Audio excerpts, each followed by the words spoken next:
মানতেই হয়, তাহলে তো বর্তমান বাংলাদেশের প্রধানমন্ত্রী এখন শেখ হাসিনা। আপনার হাদি ভাই ছাড়া ছাড়া ঈদ করবেন, হাদি ভাইকে ছাড়া বইমেলা হচ্ছে তো 10 থেকে 12 হাজারের মতো কবিতার বইটি বিক্রি হয়েছে। তো আইকনিক একটা কথা আছে যে দয় মস্তিষ্কটা খেও না, তাহলে অচিরেই তোমরা দাস হয়ে যাবে। এই কিছু বিষয় আসলে মানুষটা না থাকলেই তখন গিয়ে মানুষ গবেষণা শুরু করে দেয়। তো ওসমান হাদি তরুণ মুখ উঠে আসছে, তার মধ্যে হাদি ভাই অন্যতম ছিল।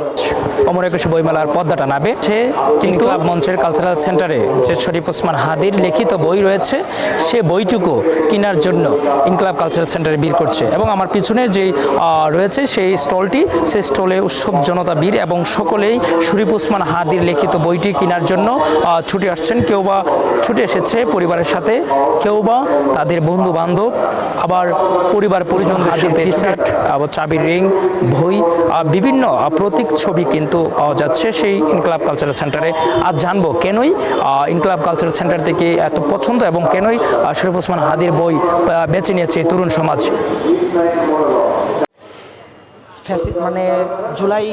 জুলাই বাস্তবে তো জুলাই হওয়ার পর থেকে বাংলাদেশে যে কয়েকটা তরুণ মুখ উঠে আসছে, তার মধ্যে হাদি ভাই অন্যতম ছিল। শহীদ ওসমান হাদির মতো করে মানুষের অন্তরের ভেতরে ঠাঁই নিতে পারে। আমরা আজকে বইমেলা স্টলগুলো ঘুরে দেখছিলাম, তো মানুষজন আমাদেরকে এসে জড়িয়ে ধরছেন, কেউ কেউ কান্না করছেন এবং আমাদেরকে বলছেন যে ভাই, শহীদ ওসমান হাদির হত্যার বিচারটা কিন্তু নিশ্চিত করতে হবে। হাদি ভাইয়ের জন্য আমাদের সবার ভালোবাসাটা অনেক বেশি, এই জন্যই আমরা আর কি এখানে আসতেছি।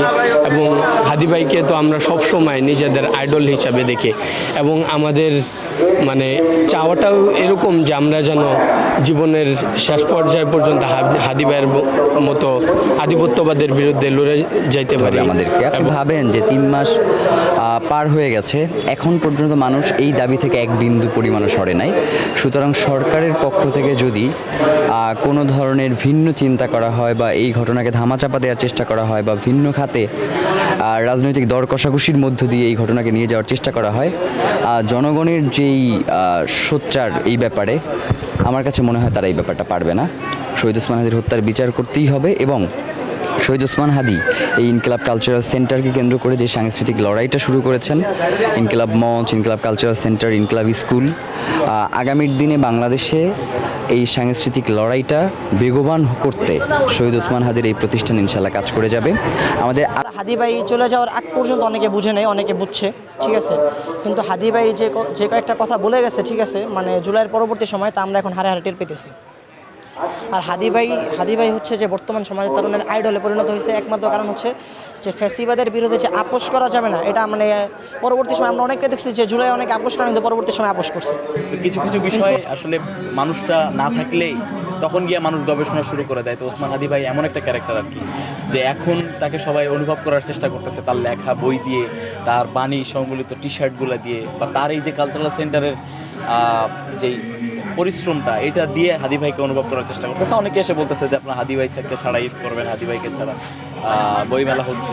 তো আসলে এই ব্যাপারগুলো আসলে প্রত্যেকটা কোনায় প্রত্যেকটা প্রকাশনী বা প্রত্যেকটা টি শার্টে আমরা হাদি ভাইকে অনুভব করার চেষ্টা করতেছি, মানুষও অনুভব করার চেষ্টা করতেছি। প্রচুর পরিমাণে ভিড়, বাচ্চারা থেকে শুরু করে আমাদের বৃদ্ধ মানুষ পর্যন্ত সবাই আসতেছে।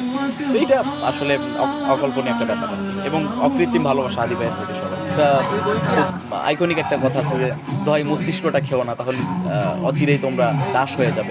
এই দেখেন যে আজকে সংসদের অধিবেশনে স্বরাষ্ট্রমন্ত্রী সালাউদ্দিন আহমেদ তিনি বললেন যে জনগণের যেই মতামত, এর বাইরের সাংবিধানিক এবং আইন যেটা রয়েছে সেটাকে অগ্রাধিকার দিতে হবে। তো তার কাছে একটা প্রশ্ন, সেটা হচ্ছে যেই সংবিধান জনগণকে দাস বানিয়ে রাখে আর কি, যেই সংবিধানের কারণে জনগণকে সবসময় একটা দাসত্বের শৃঙ্খলে আবদ্ধ রাখতে হয়, সেই সংবিধানের কাছে জনগণ দায়বদ্ধ কিনা, সেই সংবিধান মানতেই হবে কিনা। সেই সংবিধান যদি মানতেই হয়, তাহলে তো বর্তমান বাংলাদেশের প্রধানমন্ত্রী এখন শেখ হাসিনা। তো তাহলে অতি দ্রুত তাকে দেশে ফিরিয়ে এনে তার হাতে ক্ষমতা হস্তান্তর করা হোক, যদি সংবিধানই সব থেকে বেশি প্রায়োরিটি হয়। আর যদি জনগণ প্রায়োরিটি থাকে, লিস্টে থাকে, তাহলে আমি প্রত্যাশা করব যে জনগণের যে স্বপ্ন নিয়ে জনগণ জুলাই গণ অভ্যুত্থান করেছে, সেই স্বপ্ন বাস্তবায়নে জুলাই সনদ যাতে অতি দ্রুত স্বীকৃতি দেওয়া হয় এবং জুলাই সনদ এই স্বীকৃতির মধ্য দিয়ে যেই বিষয়গুলো তারা সম্মত হয়েছিল, সেই বিষয়গুলো অতি দ্রুত যাতে বাস্তবায়ন করা হয়। ধন্যবাদ।